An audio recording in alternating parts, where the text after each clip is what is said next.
Here is a rundown on these kids are telepathic. They can read minds, see auras, and speak to the other side, featuring Ky Dickens by Jay Shetty. Ky Dickens was a social justice filmmaker before diving into the world of telepathy. She had always been curious and had a deeply spiritual side, but was gun-shy around organized religion due to the pain it had caused. Her work in documentaries focused on driving change in complex social issues such as healthcare access and paid family leave. Ky shifted researching and came across a podcast featuring Doctor Diane Hennessey-Powell, a neuroscientist who had been studying claims of telepathy in non-speakers with autism. Ky was intrigued by Dr. Powell's work and reached out to her. They met and discussed the scope of the phenomenon, and Ky saw emails from parents all over the world who were experiencing similar things with their children. These parents were not just claiming that their children could read minds, but were also reporting that they could see and hear things that were not physically possible. Ky realized that this was not just about telepathy, but about a deeper connection between humans and the universe. Ky shifted meeting with families and testing the abilities of their children. She was amazed by what she saw and heard and realized that this was not just a rare gift, but a common phenomenon among non-speakers with apraxia. Apraxia is a condition where the mind and body are not connected. And Ky believes that this is the key to understanding why these individuals are able to tap into this deeper consciousness. The parents of these children were often told that their kids would never be able to communicate or connect with them, but they were determined to find a way. They discovered that their children could communicate through spelling, and eventually, they began to report that they could read minds and see things that were not physically possible. The parents were shocked and amazed, and they began to search for answers. They found Dr. Powell in her work, and they were finally able to understand what was happening with their children. Ky believes that this phenomenon is not just about biology or psychology, but about spirituality. She thinks that these individuals are tapping into a deeper consciousness that is not limited by the physical body. She also believes that this is not just about autism, but about apraxia and the mind-body disconnect. The diagnosis of autism may be incorrect, and it's possible that these individuals are not autistic at all, but rather have a different condition that allows them to tap into this deeper consciousness. She believes that there is more to reality than what we can see and touch, and that there is a deeper connection between humans and the universe. She hopes that her work will help to raise awareness and understanding of this phenomenon, and that it will inspire others to explore the mysteries of the universe. She's received numerous emails from parents who have discovered their non-speaking child's abilities after hearing stories from other parents who have experienced similar things. Some parents have even shifted doing telepathy tests with their kids, which have yielded surprising results. One parent reported that their child could accurately spell out numbers, even when they were not in the same room. Ky believes that these abilities are not unique to non-speaking children, but rather a natural part of human consciousness. She thinks that our materialistic worldview has limited our understanding of these abilities, and that we need to approach them with a more open-minded and immersive approach. Ky suggests that scientists should take off their lab coats and immerse themselves with non-speakers to truly understand their abilities. She also believes that consciousness is not just a product of the brain, but rather a fundamental aspect of the universe. Ky has also been researching remote viewing, a technique used by the CIA and other governments to gather information about distant locations. She's read about the declassified papers from the CIA's Project Real Flame and Project Stargate programs, which show that some people are able to accurately describe locations and objects without being physically present. Ky's experiences have left her with more questions than answers, but she's convinced that there's more to human consciousness than we currently understand. She thinks that we need to be more open to the idea that there's more to reality than what we can see and measure, and that we should be exploring these ideas in a more scientific and rigorous way. She shares that it was the sincerity and love of the parents of children with telepathic abilities that initially convinced her of the legitimacy of their experiences. By meeting these families and hearing their stories, Ky realized that there was no mass conspiracy going on, and the consistency of their accounts was too great to be ignored. She also notes that the non-speakers, or children with telepathic abilities, were honest and matter-of-fact about their experiences, which further solidified her trust in their claims. She cites the example of receiving a phone call from someone you were just thinking about, and notes that these links are based in love and are not that rare. She also mentions the placebo effect, which is a well-documented phenomenon in science, and suggests that belief and trust can play a significant role in experiencing and understanding the non-physical world. She also mentions that some people have reported seeing auras and colors around others, which can indicate their emotional state or intentions. Dr. Powell's research suggested that ESP, or extrasensory perception, is a real phenomenon that should be considered a savant skill. However, her research was met with resistance and skepticism from the scientific community, and she was even threatened with having her license revoked. She believes that this is due to the deeply skeptical materialist society and science world that we live in, and notes that it's not uncommon for new ideas and discoveries to be met with ridicule and opposition before they are eventually accepted.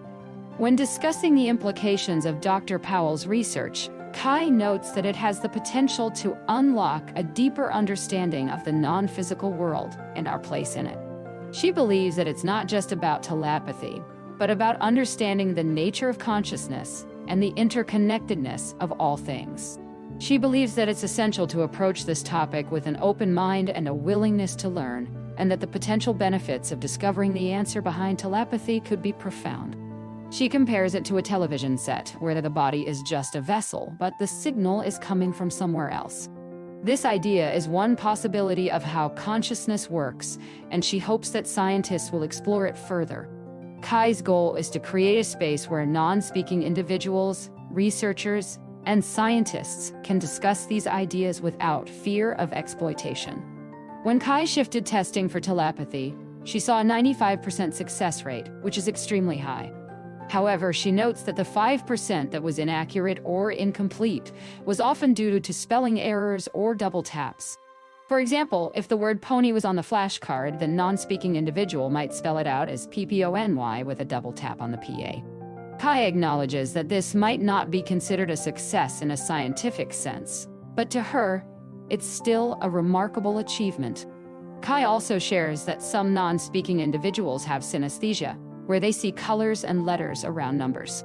One girl she worked with sees colors on each letter, which allows her to point to a color instead of the letterboard. Many non-speaking individuals also report seeing auras around people, plants, and objects, which they believe can indicate a person's energy or intentions. Ky has dedicated 3.5 years to studying telepathy and has found it to be her purpose in life. She believes that everything in her life has led her to this point, and she's humbled by the experience. She sees non-speaking individuals as her teachers, who have shown her that love is the most important thing and that we're all connected. Jay Shetty notes that the Eastern traditions describe consciousness as having 3 qualities: Sat, Sit, and Ananda, which mean full of knowledge, eternal, and full of bliss. Ky's discoveries seem to match these qualities, with the idea that consciousness is full of knowledge, eternal, and founded on love. Jay is excited about science catching up with spirituality and proving the value of spiritual practices that have been around for thousands of years. Ky agrees that science is catching up with spirituality and notes that many ancient practices, such as meditation and sun salutations, have been shown to have value for the human body and mind. She believes that science will continue to validate these practices, and that we'll see more research into the benefits of spirituality. However, Ky notes that there are organizations and institutions that are doing rigorous testing and research to separate the real from the fake. She encourages people to do their own research and look for credible sources to find out what's real and what's not. Similarly, innovation, including spiritual innovations, often meets resistance. Ky Dickens believes that people are resistant to change because they like their status quo and feel safe with it. Ky Dickens thinks that everyone probably has these abilities to a certain degree, just like some people are excellent at basketball, while others can barely shoot a basket. She mentions that telepathy seems remarkably hard, but some teachers have reported being able to hear their students' thoughts after working with them closely. These teachers can have nonverbal educational periods with their students where they can ask questions and hear the answers without the student having to spell.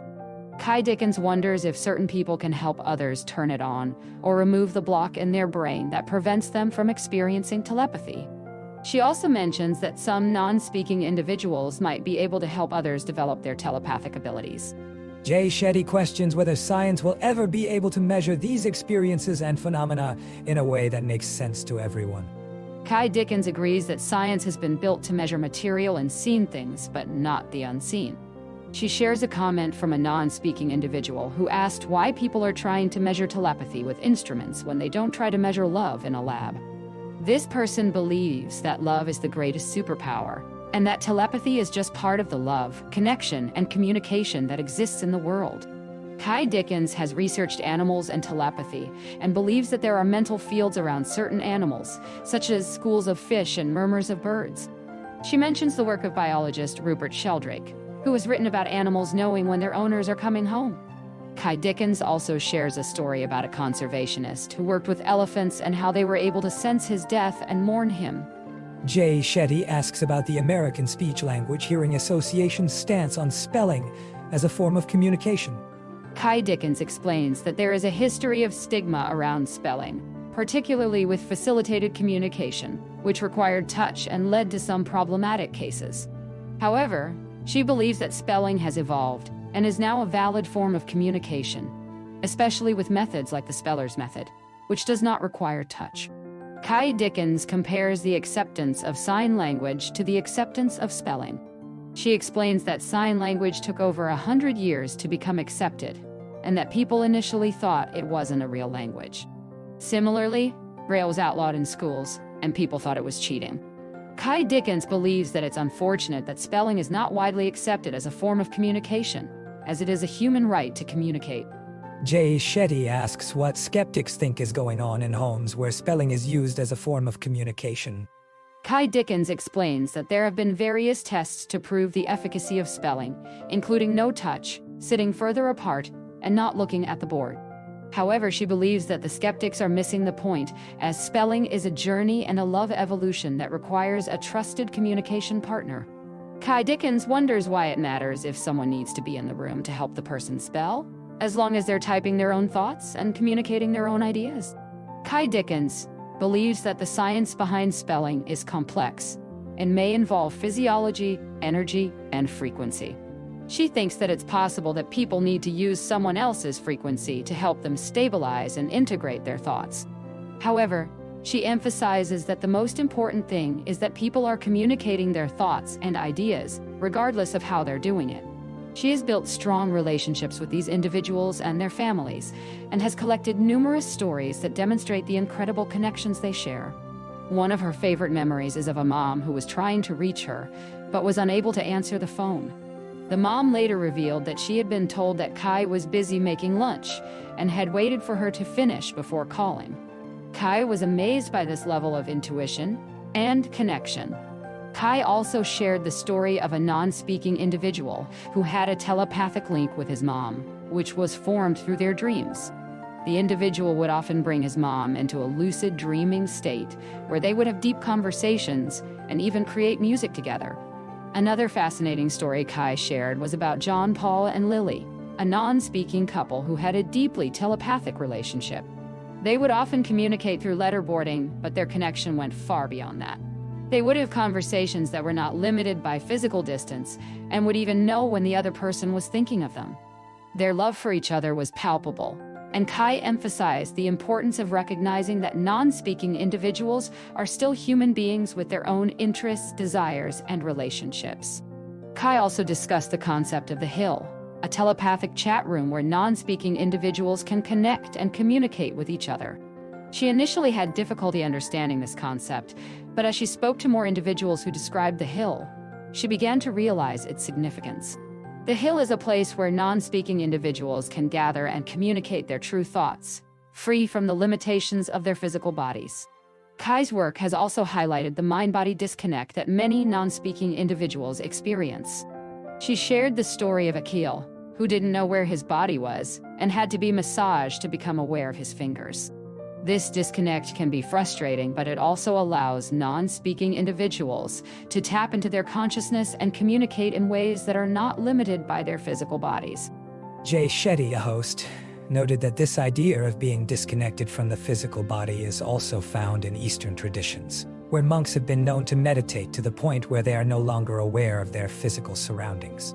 This idea resonates with the concept of the hill, where non-speaking individuals can connect with each other on a deeper level. Ky's work is helping to shed light on the remarkable abilities of non-speaking individuals and challenging our understanding of consciousness and communication. She explains that non-speakers often report not feeling their body and not having control over it, which can lead to a different reality. This reality is not based on the physical body, but rather on a different level of consciousness. Ky emphasizes that this experience can be beautiful, but it's often misunderstood by those who only see the physical body struggling. Jay Shetty brings up the topic of artificial intelligence and how it's changing our understanding of consciousness. Ky Dickens agrees that this is a fascinating topic, and that it's converging with other areas of study, such as psychedelics and the exploration of consciousness. The conversation turns to the importance of being open to new ideas and not dismissing things that seem unusual. Ky Dickens shares her own experience of being skeptical at first, but eventually becoming open to the idea of non-speakers having telepathic abilities. Jay Shetty emphasizes the need to approach these topics with curiosity and respect, rather than fear or skepticism. Ky Dickens discusses the potential risks of scientists and researchers approaching non-speakers in a way that's invasive or exploitative. She suggests that it's essential to prioritize the well-being and autonomy of non-speakers and to approach them with respect and sensitivity. She proposes the idea of creating centers where non-speakers can learn to spell and communicate in a safe and supportive environment. Jay Shetty asks Ky Dickens about her personal journey and how working with non-speakers has impacted her spiritual and consciousness journey. Ky shares that she's become more open to the idea of consciousness, surviving beyond the physical body, and that she believes in precognition, insight abilities, and mediumship. She also mentions that her children have grown up with these ideas and are now incorporating them into their play. The conversation turns to the topic of telepathy and how it can be both exciting and intimidating. Ky Dickens shares a personal experience of having her thoughts read by a non-speaker, which was both surprising and embarrassing. Jay Shetty asks if she thinks it's possible for humans to become capable of telepathic communication, and Ky Dickens believes that it's possible, and that many non-speakers have said that it's a natural ability that can be developed. Ky Dickens emphasizes the importance of kindness and love in our thoughts and actions. She shares a quote from a non-speaker who said that kindness is the best way to evolve, and she believes that this is essential for creating a more loving and compassionate world. She also shares a beautiful description of what it would be like to communicate telepathically, where thoughts and experiences are shared in a pure and unfiltered way. She's found that this way of being has transformed how she connects with others and takes care of herself. This way of living has become a gift for her, allowing her to be fully present and aware of her surroundings. Jay Shetty finds Ky's approach to life beautiful and inspiring, and believes that her work is bringing something new and exciting to the spiritual space. He thinks that the questions she's asking are intriguing and important, and that we should all be curious about the answers. He's grateful for the time and energy Ky has dedicated to her purpose, and encourages his audience to listen to her telepathy tips and support her work.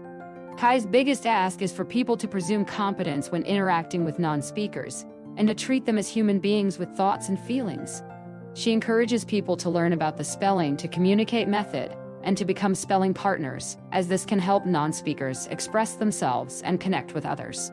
She's passionate about spreading awareness and acceptance of non-speakers, and believes that everyone deserves to be treated with dignity and respect. Jay Shetty hopes to stay in touch with Ky and continue their conversation offline, and is excited to see where her work goes in the future. He's grateful for the opportunity to learn from her and share her story with his audience. Ky is grateful for the opportunity to share her work and is excited to connect with others who are interested in her mission. Thank you for tuning in. Please click follow button, and just remember, subscription is only £1 or $1 per month. Leave a comment or review. Until next time, happy listening.